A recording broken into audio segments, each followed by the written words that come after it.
வணக்கம். இன்னைக்கு என்ன பேச போறேன்னா, நம்மளுடைய பார்ட் 2 வீடியோ. தமிழ்நாட்டுக்கு என்ன பண்ணார்? அதோடைய பார்ட் 2 தான் இன்னைக்கு பார்க்க போறோம். அ நெறைய வீடியோஸ் இருந்தது. ஒரே வீடியோவா போட வேணாம். ஏன்னா போன வீடியோவே கொஞ்சம் ரொம்ப பெருசா வந்ததுனால, நெறைய பேர் கமெண்ட் செக்ஷன்ல கூட சொல்லியிருந்தாங்க. இத கொஞ்சம் பிரிச்சு பிரிச்சு போட்டுருக்கலாம். இல்ல ஒரு சின்ன ஷார்ட்ஸ் மாரி போட்டு அந்த மாரி பண்ணியிருக்கலாம். இது ஒரே வீடியோ போட்டத பார்க்க முடியல அப்படின்ற மாரிலாம் சொல்லியிருந்தாங்க. ஸோ இதுல நான் என்ன ஒரு 4 வீடியோ தான் இந்த இந்த இந்த இதுல போட போறேன். மித்ததெல்லாம் அடுத்தடுத்த பார்ட்ல நம்ம கொஞ்சம் கொஞ்சமா பார்த்துக்கலாம் அப்படின்னு சொல்லிட்டு. இதுல முக்கியமா என்ன போட போறேன் அப்படின்னா, அந்த பேரிடர் காலம் அப்படின்னு சொல்லிட்டு வரும் இல்லையா நம்மளுக்கு தமிழ்நாட்டுக்கு. ஸோ பேரிடர் காலங்கள்ல முக்கியமா தலைவர் செஞ்ச விஷயங்கள். அதுல ஒரு 4 விஷயம் எடுத்துட்டு வந்திருக்கேன். அதுவும் முக்கியமான ஒரு 4 விஷயம் எடுத்துட்டு வந்திருக்கேன். அத நம்ம பார்க்கலாம். இதுல ஃபர்ஸ்ட்டா இருக்கக்கூடியது 2021 கோவிட் டைம்ல நம்மளுடைய அப்போ இருந்த முதல்வர் ஸ்டாலின் அவர்கள் கிட்ட நம்ம தலைவர் 50 லேக்ஸ் கோவிட்டுக்காக முதலமைச்சர் நிவாரண நிதி இருக்கும் இல்லையா, அதுக்கு டொனேட் பண்ணியிருந்தாரு. ஸோ அந்த வீடியோ தான் இது.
இந்த வீடியோல என்ன அப்படின்னா, ஒரு ஸ்டாலின் அவர்கள் கிட்ட தலைவர் அந்த 50 லட்சம் ரூபாய் அந்த இது டொனேஷன் குடுத்துட்டு வர்றது. இது அந்த கோவிட் டைம்ல எடுத்தது. 2021 டிசம்பர்ன்னு நினைக்கிறேன். எஸ் 2021 டிசம்பர்ல இது நடந்தது. இதுக்கு முன்னாடி தான், அதாவது 2020 டிசம்பர்ல தான் ஆர்எம்எம் அத கட்சியாக மாற்றுறதுக்கு ஒரு ப்ரொசீஜர் நடந்துட்டு இருந்தது இல்லையா? ஸோ அதெல்லாமே ஸ்டாப் பண்ணது அப்பதான். ஸோ ஸ்டாப் பண்ணதுக்கு அப்புறம் தான் எலெக்ஷன் வந்தது. எலெக்ஷன் வந்ததுக்கு அப்புறம் தான் ஸ்டாலின் அவர்கள் சிஎம்மா பதவி ஏற்கிறாரு. அவர் பதவி ஏற்றதுக்கு அப்புறமா தலைவர் 50 லட்சம் ரூபாய் அந்த மருத்துவ உதவிக்காக. ஏன்னா அப்போ என்ன அப்படின்னா, சாப்பாட்டு கஷ்டம், அது கஷ்டம் எல்லாமே வந்துச்சு. அதாவது புயல் மழையில பாதிப்புகள் என்னெல்லாம் வருமோ எல்லாமே வந்துச்சு. ஏன்னா அப்ப போக்குவரத்துகள்லாம் இல்லையல்ல. அதனால நிறைய பொருட்கள் தட்டுப்பாடுகள் ஏற்பட்டுச்சு. அது போக நிறைய பேருக்கு மருத்துவ ரீதியான உதவிகள் நிறைய தேவைப்பட்டுச்சு. அப்படியே மருத்துவ ரீதியான உதவிகள் கிடைச்சாலுமே நிறைய பேர் நம்மளால காப்பாற்ற முடியல. இதுலயே அந்த அந்த வீடியோலயே போட்டிருந்தாங்க பாருங்க. 2 lakhs people அப்ப COVID-19 அப்படின்னு கண்டறியப்பட்டிருக்காங்க தமிழ்நாட்டுல. அதுல 17,000 people இறந்திருக்காங்க அப்படின்னு சொல்லிட்டு அதுல நியூஸ் போட்டாங்க. ஸோ 17,000 people நம்ம நாட்டுல இறந்து போறது அப்படிங்கிறது ஒரு மிகப்பெரிய ஒரு பேரழிவு தான் இல்லையா? பேரழிவுக்கெல்லாம் பேரழிவு அப்படின்னு சொல்லலாம். அந்த மாதிரியான ஒரு சிச்சுவேஷன் தான் அது. ஸோ அந்த காலகட்டத்துலதான் தலைவர் அறமும் வேண்டாம், என்ன நம்பி யாரும் அப்போ சூழ்நிலைகள் இப்படியெல்லாம் மாறும் அப்படிங்கறதெல்லாம் யாரும் கணிச்சிருக்க மாட்டாங்க. யாருக்குமே தெரியாது. இப்ப நம்ம 2026ல நம்ம சகஜமா பழைய நிலைமைக்கு திரும்பிட்டோம். ஆனா 2020, 21ல இருந்த சூழ்நிலை எப்படி இருந்ததுன்னா, எப்ப இது மாறும்? இந்த நோய் குறையுமா? இல்ல உலகத்துல உள்ள எல்லாரையுமே அழிச்சிட்டு தான் இந்த நோய் வெளியில போகுமா? அப்படிங்கிற மாதிரியான சூழ்நிலைகள்லாம் இருந்தது இல்லையா? சோ அப்படி இருந்தப்போதான் தலைவர் வேண்டாம், இப்ப சூழ்நிலை சரியில்லை, எல்லாரையும் ஒண்ணு சேர்த்து நம்ம கொண்டு வந்தோம்னா அதுல எத்தனை பேருக்கு கோவிட் வராதவங்களுக்கு வருமோ, அதுல எத்தனை பேர் இறந்து போவாங்களோ, அந்த மாதிரி பயம்லாம் வந்துருச்சு. சோ அதனால ஆரம்பம் அப்படிங்கறத அப்படியே கைவிட்டு வேற மாதிரி போயிருச்சு. இதுக்கு நிறைய பேர் கிண்டலும் பண்ணாங்க. தலைவருக்கு தெரியும் நம்மள கிரிட்டிசைஸ் பண்ணுவாங்க அப்படின்னு தெரிஞ்சுதான் யாரும் பாதிக்கப்படக்கூடாது. இதனால லாபம் அடைறவங்க நிறைய பேர் இருப்பாங்க. இப்ப நம்மளாம் ஆரம்பிச்சிருந்தாங்கன்னு வச்சுக்கோங்களேன், நம்மளாம் கட்சிக்குள்ள போயிருப்போம். நிறைய விஷயங்கள் நம்மளும் பண்ண ஆரம்பிச்சிருப்போம். நிறைய விஷயங்கள் நல்லதும் பண்ணுவோம். நம்மளுக்கும் நல்லதுகள் நிறைய நடக்கும். இருந்தா கூட அந்த நல்லதெல்லாம் நடக்கிறத விட யாரோ ஒரு உசிறு அதுல போனா கூட அதுக்கு நான் தான் பொறுப்பேற்றுக்கணும் அப்படிங்கிற மாதிரி அதை கேன்சல் பண்ணிட்டாரு. சோ அதுக்கப்புறம் ஸ்டாலின் அவர்கள் முதலமைச்சராக வந்தா நமக்கு தெரியும். சோ அந்த காலகட்டத்துல 50 லட்சம் ரூபாய் மருத்துவ செலவுக்காக, அதாவது அரசு தரப்புல இருந்து நிறைய பேருக்கு மருத்துவ உதவிகள் எல்லாம் பண்ண வேண்டியிருந்தது இல்லையா? பேரிடர் காலம் மாதிரிதான் அதுவும். எவ்வளவோ பேர் இறந்து போனாங்க. எங்க ஃபேமிலிலேயே கூட, ரிலேஷன்லயே கூட நிறைய பேர் கோவிட்னால இறந்து போனவங்க இருக்கிறாங்க. கடைசியில அவங்க முகத்தெல்லாம் பார்க்க முடியாத சூழ்நிலை எல்லாம் ஏற்பட்டுச்சு. அதாவது என்ன அப்படின்னா, ஹாஸ்பிட்டல்ல இருந்து நேரா வந்து சுடுகாட்டுக்கு தான் எடுத்துட்டு போகணும். அதுவும் வந்துட்டு அந்த 2020 பீக்ல இருந்தப்பெல்லாம் வந்துட்டு எங்க சொந்தக்காரங்க இறந்து போனாங்க. எங்களால போய் பார்க்கலாம் முடியல. அது வந்து என்னன்னா கவர் பண்ணியே குடுப்பாங்க. ஈவன் அவங்களுடைய சொந்த குழந்தை, அவங்க பொண்ணே வந்துட்டு அவங்க ஃபேஸ் வந்து பார்க்க முடியல. அவங்க போய் டச் பண்ண முடியல. அந்த கவர் பண்ணி குடுத்து அது ரொம்ப கொடுமையா இருந்துச்சு. அதெல்லாம் வந்து அந்த காலகட்டங்கள்லாம் இது பண்ணும்போது ஹாஸ்பிட்டல்ல இருந்து வெளியில வரும்போது ஃபுல்லா வந்து பேக் பண்ணி தான் வெளியில கொண்டு வந்தாங்க. அப்படியே வந்து சுடுகாட்டுக்கு எடுத்துட்டு போனாங்க. அங்க பெரிய கியூ நின்னுச்சு. அது வந்து இன்னும் பெரிய கொடுமை. அதெல்லாம் வந்துட்டு ஷேர் பண்ண எனக்கே கண்ணுல வந்து அப்படியே கொஞ்சம் லைட்டா கலங்குது. அதாவது நமக்கு ஸ்லாட் போட்டு குடுத்தாங்க சுடுகாட்டுல. நம்ம சொந்தக்காரங்க வந்து கோவிட்ல இறந்துட்டாங்க அப்படின்னு சொல்லி 2020ல சுடுகாட்டுல போய் நின்னா பெரிய கியூ நின்னுட்டு இருக்கோம் அங்க. இதெல்லாம் வந்து எங்க ஃபேமிலியிலேயே நடந்துச்சு. அதனால எனக்கு இவ்வளவு டீடைல்ஸ் தெரிஞ்சது. சோ அங்க போய் நின்னு நமக்கு ஒரு டைம் ஸ்லாட் கொடுப்பாங்க. அந்த டைம் ஸ்லாட் எல்லாம் நம்ம சம்பந்தப்பட்டவங்க நம்ம எடுத்துட்டு போயிருப்போம் இல்லையா, அதெல்லாம் அவங்களுக்கு எல்லாம் வந்து இதெல்லாம் நடக்கும். ஆனா கூட யாரும் போய் டச் பண்றதுக்கு அங்க வந்து அலோடு கிடையாது. டிஸ்டன்ஸ்ல நின்னுதான் பாக்கணும். பெத்த குழந்தையா இருந்தாலும் சரி, அவங்க டிஸ்டன்ஸ்ல நின்னுதான் பாக்கணும். அந்த மாதிரி எல்லாம் இருந்தது. அது ரொம்ப பாக்கிறதுக்கே பாவமா இருந்துச்சு. சரி, ஓகே, அதெல்லாம் தப்பிச்சு வந்துட்டோம் நம்ம. தலைவர் வந்து அந்த மாதிரி விஷயங்கள் என்னால நடக்க வேண்டாம் அப்படிங்கறதுனாலதான் அப்ப வந்துட்டு ஆரம்பம் வந்து க்ளோஸ் பண்ணாரு. அதுக்கப்புறம் ஸ்டாலின் அவர்கள் வந்தாங்க. அதுல வந்து தலைவர் கொடுத்ததுதான் இந்த 50 லட்சம் ரூபாய். தமிழ்நாட்டு முதல்வர்கிட்ட தான் கொடுத்தாங்க. தமிழ்நாட்டு மக்களுடைய மருத்துவ செலவுக்காக 50 லட்சம் ரூபாய் வந்து கொடுத்திருக்காங்க. இது போக அவருடைய பவுண்டேஷன்ல இருந்து நிறைய உதவிகள் வந்து கோவிட்ல பண்ணாங்க. சோ அதெல்லாம் நம்மளுக்கு தெரிஞ்ச விஷயம் தான். மிக்ஜாம்னு ஒரு புயல் வந்துச்சு. பயங்கரமான ஒரு பாதிப்பை ஏற்படுத்துது. அதாவது திருநெல்வேலி, தூத்துக்குடி அந்த மாவட்டங்கள்லயும் வந்து ஒரு பயங்கரமான ஒரு பாதிப்பை ஏற்படுத்துச்சு. அதே சமயம் சென்னை அதை சுற்றுவட்டாத பகுதிகள்லயும் வந்துட்டு பயங்கரமான ஒரு பாதிப்பை ஏற்படுத்தின ஒரு புயல் தான் வந்துட்டு மிக்ஜாம் புயல். இது வந்து 2023ல வந்தது. சோ இதுல வந்து எப்படி வந்து இவங்க பண்ணியிருக்காங்க அப்படிங்கறத பாருங்க. முதல்ல இந்த வீடியோ பாத்தீங்கன்னாலே உங்களுக்கு தெரியும்.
இந்த வீடியோல வந்து நீங்க பாத்தீங்கன்னாலே தெரியும்.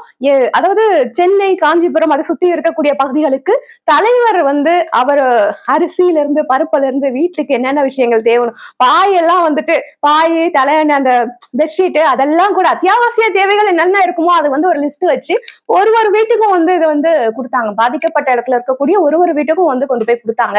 இது வந்து எந்த நியூஸ்லயும் அவ்வளவு பெருசா வந்து வரல. இதுவே வந்துட்டு எப்படி இத வீடியோ எடுத்தாங்க அப்படின்னு சொல்லிட்டு அந்த ரஜினிகாந்த் பவுண்டேஷன்ல இருக்கிறவரே வந்துட்டு அன்னைக்கு ஒரு பேட்டியும் கொடுத்தாரு. அதையும் பாத்துருங்க. சென்னை, திருவள்ளூர், காஞ்சிபுரம், செங்கல்பட்டு ஆகிய மாவட்டங்களில் பாதிக்கப்பட்ட மக்களுக்கு மளிகை பொருட்கள், பாய், போர்வை என நிவாரணப் பொருட்கள் திரு ரஜினிகாந்த் அவர்கள் வழங்குகிறார்.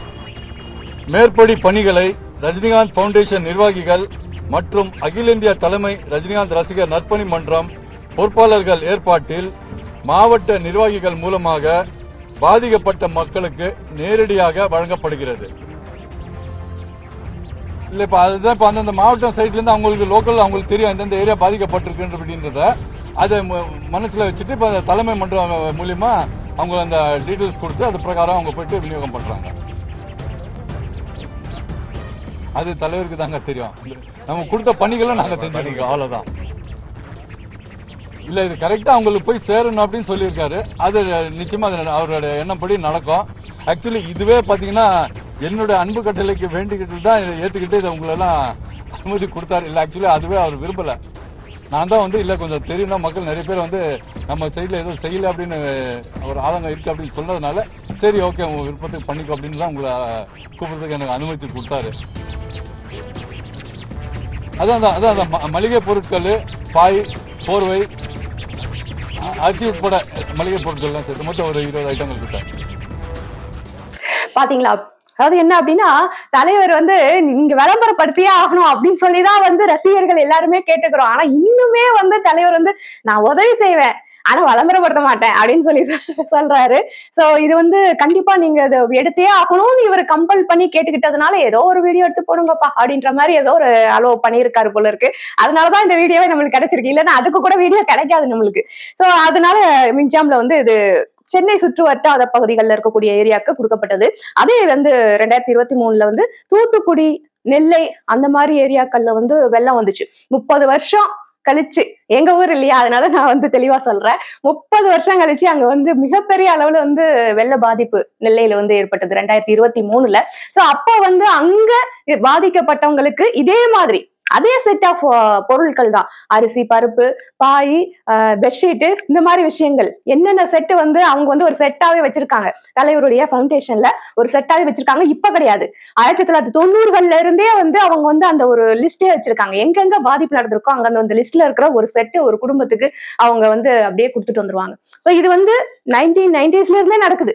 இப்பதான் நடக்குது அப்படிங்கிறது கிடையாது. அப்போல இருந்தே தலைவர் அதை அழகா கட்டமைச்சு வச்சிருக்காரு. அவருடைய ரசிகர்கள் என்ன செய்வாங்க அப்படிங்கறத இதுல அவர் பேசினார் இல்லையா ஒருத்தர், அவரு தலைவர் ரசிகர் தான். சோ தலைவருடைய ரசிகர்கள் எப்படி இருப்பாங்க அப்படிங்கிறதுக்கு இது ஒரு உதாரணம். அவ்வளவுதான். தலைவர் ரசிகர்களை எப்படி கட்டமைச்சு வச்சிருக்காரு, எப்படி அவருடைய கட்டளைக்கு இணங்க இன்னைக்கும் எந்தவித விளம்பரமும் இல்லாமல் தலைவருடைய ரசிகர்கள் எப்படி எல்லாருக்கும் எல்லா இடத்துக்கும் போய் உதவிகளை செஞ்சுட்டு இருக்காங்க அப்படிங்கிறதுக்கு இது ஒரு சின்ன எக்ஸாம்பிள். அவ்வளவுதான்.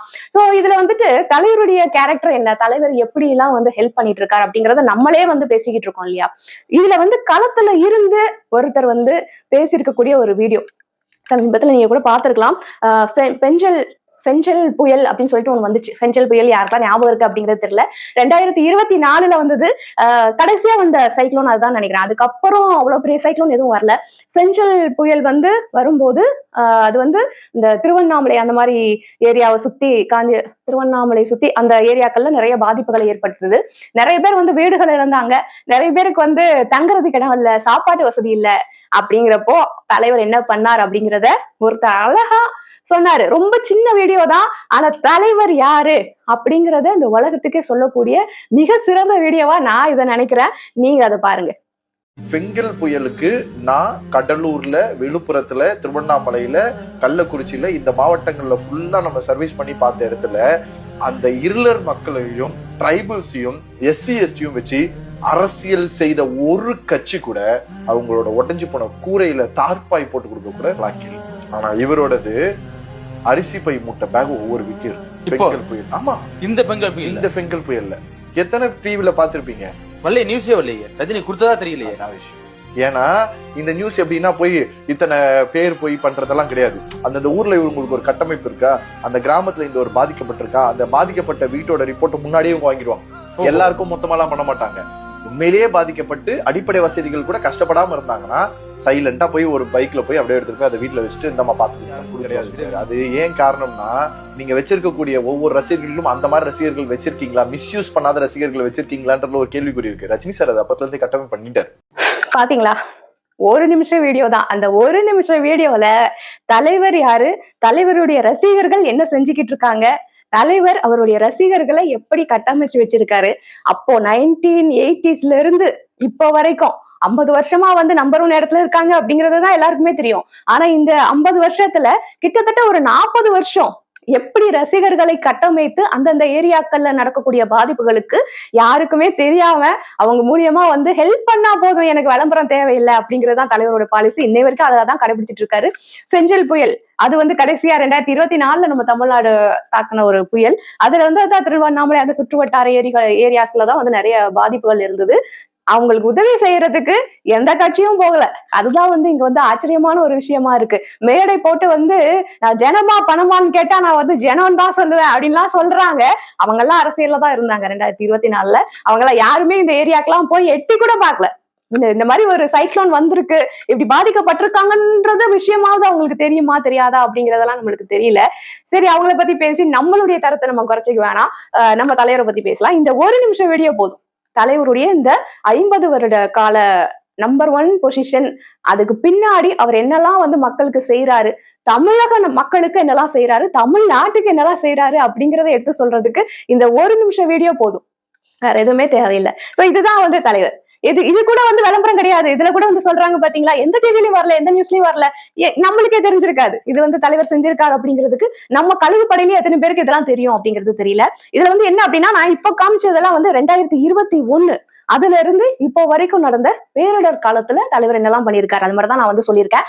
அதுக்கு முன்னாடி கஜா புயல் அப்படின்னு ஒண்ணு வந்துச்சு சரியா. இந்த கஜா புயலுக்கு நிறைய பண்ணாரு. ஆனா நான் வந்து அந்த வீடியோஸ் நான் எதுவுமே எடுத்துட்டு வரல.